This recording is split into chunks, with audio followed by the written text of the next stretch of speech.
It's Monday, and I'd like to welcome you back to the Joust About Careers podcast, where you can learn about careers from the people who are actually in the trenches every day. I'm your host, Brian Brott, and I'm a career advisor and English teacher at Buren High School who wants to see all people make good career and life decisions. My guest today is Brent Hendricks, a director of pre-sales consulting with Aptos Retail. Brent shares about life in technology sales, the impact internships with Disney and NCR had on his career path, how certifications could be a path to a career, the positive and negative aspects of sales, and much more. I hope that what Brent shares today will help all of you make better career decisions and have fulfilling career journeys. Enjoy the show.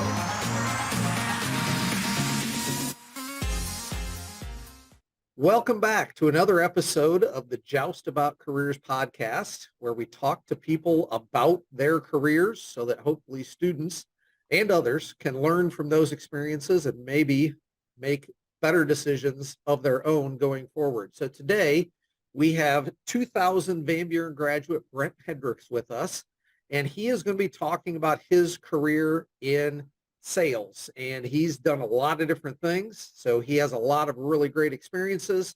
So Brent, I really appreciate you joining us today, and I'd love to start out by having you just talk a little bit about what does a typical day look like for you right now in your current position in sales, and then we'll just go from there and maybe talk about some of the other positions you've had. Sounds great. Thanks for having me today. So yeah, my job in sales is really around technical selling. So I manage a team of folks across North America that are focused on software sales, typically to retailers. So if you think about the cash registers that are in pretty much any type of environment that you're going to have, from restaurants to retail and so forth, there's a whole team of people behind those that have to set those up, manage them, get the data in and out of them, do the financial reporting, et cetera. And so my team helps focus on those individual key areas. So the application itself, the supporting applications maybe behind that, and also then eventually, how does that money get to the bank and how do they actually use that money then to go forward? So my team specializes in kind of understanding what the customer's needs are and walking them through the capabilities of our technology platform and what that can do for them. And that kind of goes across really anybody that's doing kind of a technical pre-sale kind of role. I've worked in a number of different companies, and that's a very typical kind of path where you have folks that are very specialized in a particular function of an application or a type of application. And there needs to be someone who's going to help them understand what those needs are, what the capabilities are, match those up, and eventually then hopefully close the sale. Very interesting, very technical. Now, as you were graduating from Van Buren, is this something you saw yourself doing, or did you have other plans when you left in 2000? So high school was feels like forever ago sometimes. So in high school, I actually did a lot of the technology there in the school. So I worked with Mr. Niss a lot and his predecessor, Mr. Palmer, and we set up a lot of the original technology that is still there, from wiring and technical capabilities, et cetera, especially in some of the older buildings. So a lot of my work is still probably there and in use today. I knew that I wanted to do something in a tech realm because that was frankly a big part of what I did that I enjoyed throughout my high school career, was working in those systems and working with frankly the students and the teachers and the administration on what are the problems that they're having, what can we do to make their jobs more efficient, more enjoyable, take away some of that mundane stuff that everyone has to do on a daily basis, and put that into something that can be highly repeatable, very quick and very easy, and make their lives better, faster, and in the case of business, cheaper as well. So did I think I was going to do what I'm doing today? Absolutely not. It was kind of an interesting and twisted path to kind of get there, but it's been a fun ride. Is there any reason you didn't end up doing those things that you started here at Van Buren? I guess maybe what prevented you from continuing that? I know you got your bachelor's degree in management information systems from Wright State. So how did that all contribute to you being where you are and not continuing to do, maybe the infrastructure, things like that for, buildings and so forth? Yeah, so I think that some of the things that were really helpful was going back to what we did in high school and understanding some of that troubleshooting and helping people out translated immediately into when I went to college and worked at a help desk for Wright State University, and was working with a lot of students and faculty and staff on issues. That gave me a great opportunity to have really meaningful real world experience that could actually be, immediately applicable to what I was going to do in the future. So it wasn't as much of a pivot as I would say that it may have sounded like. From there, I did an internship. Actually, I left the help desk, did an internship at NCR Corporation in Dayton. That's kind of how I get into the cash register business. That was totally by accident. That was not something I was expecting to do. But that gave me a lot of exposure, though, that was interesting to NCR as an intern, and came in and was able to immediately add value, worked on some special projects for them, and they ended up extending me an offer to continue my internship after the summer had ended. And then when that was done, I was able to find a full-time position in sales, and that was kind of ultimately how I transitioned into that. Funny story, though, that transition between the internship and the professional career in sales had an interesting twist with a recruiter who said, you're not qualified for this job. Every time you apply for this job, I'm throwing away your resume. Stop applying for this job. And that was their whole message to me, which was really deflating. But I can say though that person ended up hooking me up to the recruiter that then got me the sales job that really launched my career. So I think one of the interesting things about life is that sometimes the people who are the least beneficial for you or sometimes end up becoming the most contributing to what ends up being your life. So I have no idea who that person was. I thank them for having that negativity that came in, because it certainly brought a lot of positive for me. It is funny how that works sometimes. It absolutely is how those things work. And one of the things I would say as well, I mean, in addition to the help desk that really kind of helped get me kind of where I am, and this is a very intriguing component to my background, was during that interview process, I spent probably, of the 30 minutes I was in there, probably 20 minutes talking about my experience working for Disney in the college program that Disney offers, which is a paid internship. It's not a lot of money. You're not going to go there to get rich, but it's a ton of fun. And working with them in their Walt Disney World College program, driving monorails, which was a ton of fun. Not totally applicable to what I do today, but certainly when you're standing in front of people wearing maroon polyester and telling them to go all the way down and all the way into gates, it certainly gives you an ability to speak publicly, and you feel much more confident with what you're doing because of doing some of those very interesting jobs. So having that opportunity to work for Disney, I think also really helped me a lot with the NCR interview, which also, kind of helped me get in there. Right. Yeah. All of those experiences, it could be, like you said, the public speaking. Um, any of those things are useful down the road. And I think oftentimes in the moment, we don't recognize that. Talking a little bit more about that Disney opportunity, was it difficult to apply for that? Is that simply going to a website, filling out an application? How did all of that work? Yeah, so I did that really shortly after graduating from high school. So I graduated in May of 2000, and I was working in Florida in January of 2001. So it was a very short period of time after I graduated from high school. So that was quite a long time ago. In fact, most of the people who are watching this probably were not even born then. But and it has changed a bit in terms of the application process, but it is still largely, as I understand it, go online and you'll either do an online seminar. I think they still do some in-person seminars as well at some of the universities throughout the country. where you typically would do, I want to say it's around an hour or so, where they explain kind of what the value is for being part of the program, how the whole process works.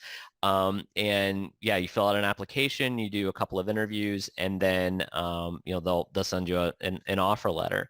In terms of the actual application process and the difficulty, I think it really depends on what you want to do. There's some roles that they offer that there's a lot of open positions. So if you want to work in food and beverage or custodial, for example, there's a lot of people, as you've been to any theme park, especially you've been to a Disney park, there's always people walking around talking and sweeping up the trash and the popcorn that somebody has dropped behind. So those opportunities are obviously a lot easier to get into. And then there's some that are a lot more difficult. Monorails is one, for example.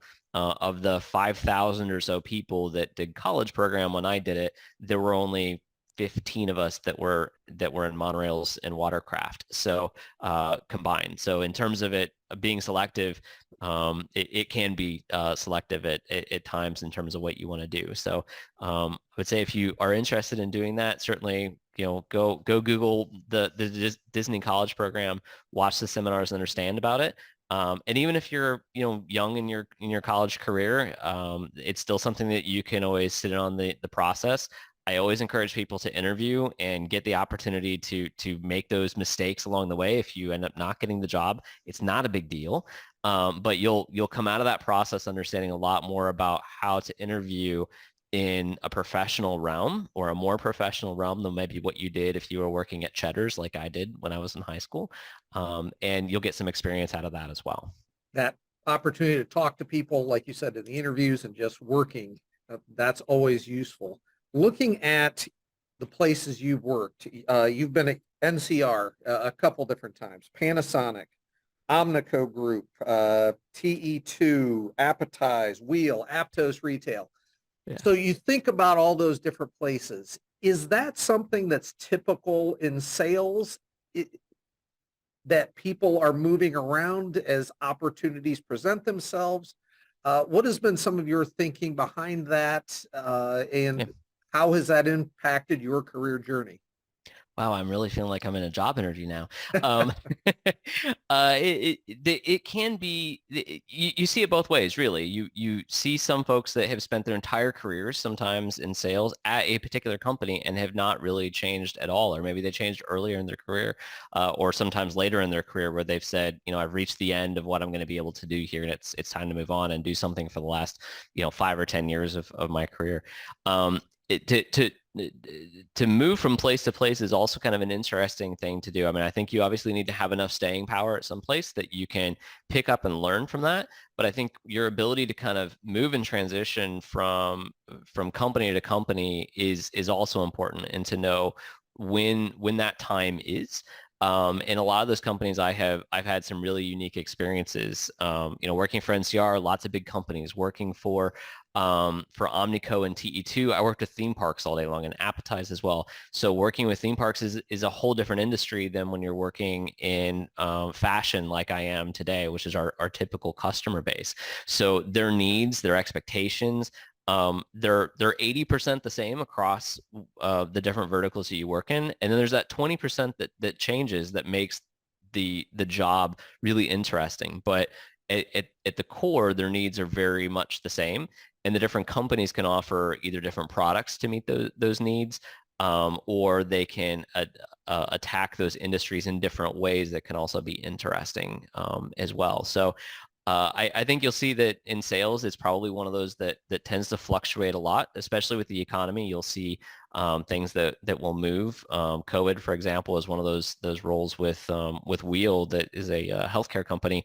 COVID actually really interrupted our business, not in a negative way, but actually in a positive way. So we were doing a ton of testing and things like that for reentry into the United States. When those restrictions went away, also came with that the reduction in business. So there are ebbs and flows to everything that happens. Sometimes things that may sound bad in the housing market tanking, for example, could be an opportunity for you to go in and start a small business doing something in real estate investment. So you got to kind of look at each one of these things and say, how can I potentially benefit from this, either in a personal realm or in a professional realm? thinking about your current career and what the degree you earned from Wright Mhm. State, was that a good degree for what you're doing today? Would there have been a better option, or like with most things in life, you do your best where you are when you're there, and in most cases, it's probably going to work things out in the future. So I would say this is the time when I'm probably going to get yelled at by Mr. Brott for this. So a college degree is a really important thing, in my opinion.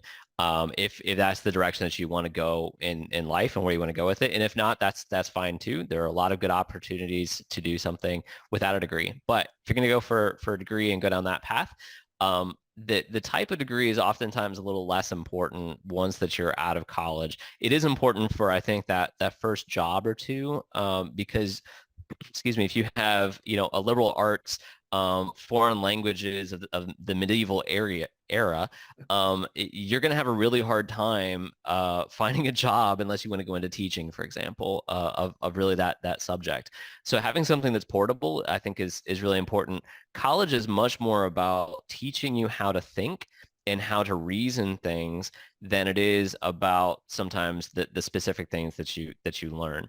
Especially in the tech realm. A lot of the things that I learned when I was going through school are totally deprecated now. They're really not in use. Some of the things, will never go away, but a lot of the things have. So do I think it was a good degree to get? It was for me at the time. I'm still using it in terms of it. I'm still in the field that I wanted to go into. Am I actually pulling things out of it on a day-to-day basis? That time has long since passed. However, there are other things that I have done, though, such as doing certifications with Amazon for their web services, that you can do to continue to add value to your company, add value to your understanding of what's happening around you, and in my case, hopefully be able to sell something more at a better price as well.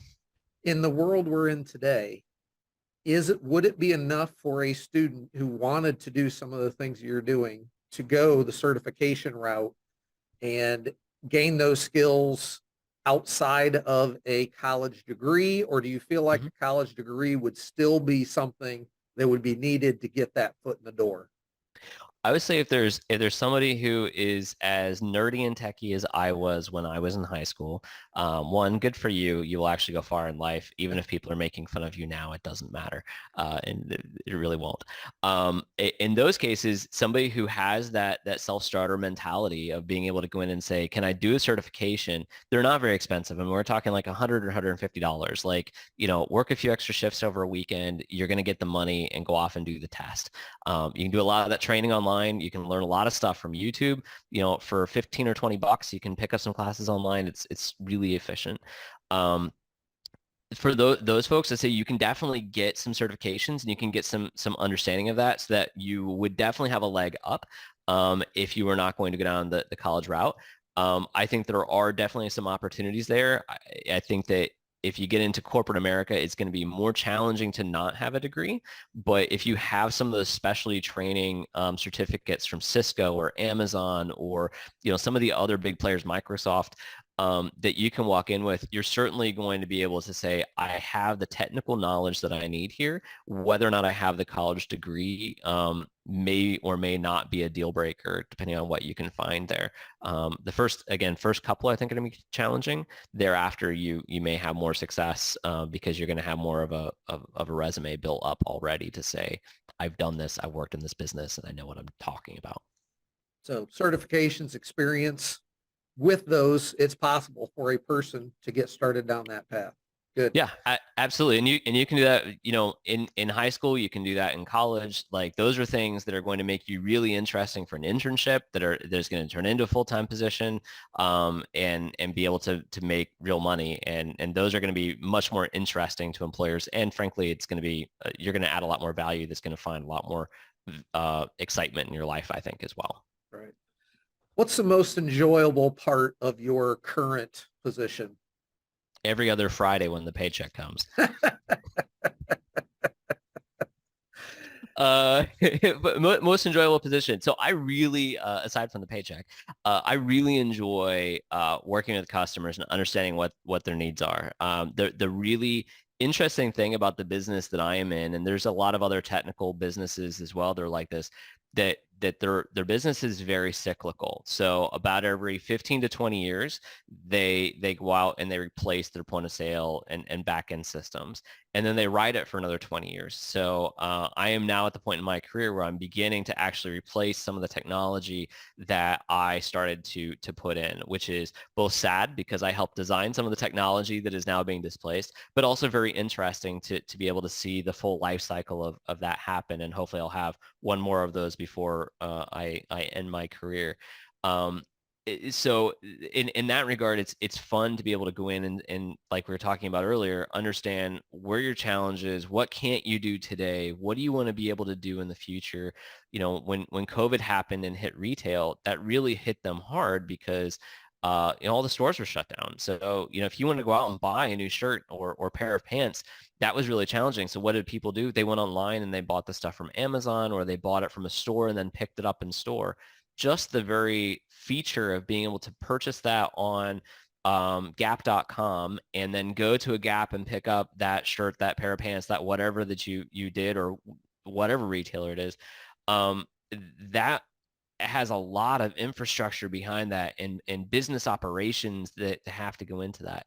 So understanding, how you can help those retailers and other customers in your selected industry be able to match what you can bring, and you start to see that excitement in their eyes, and being able to see the wheels turning in their head about the things that they can do, especially in small businesses, what they can do and change their business model or make more money or bring people in more often. Those are all really exciting things to see when you're able to pull in a solution and their needs and then match them up and ultimately see that come to fruition.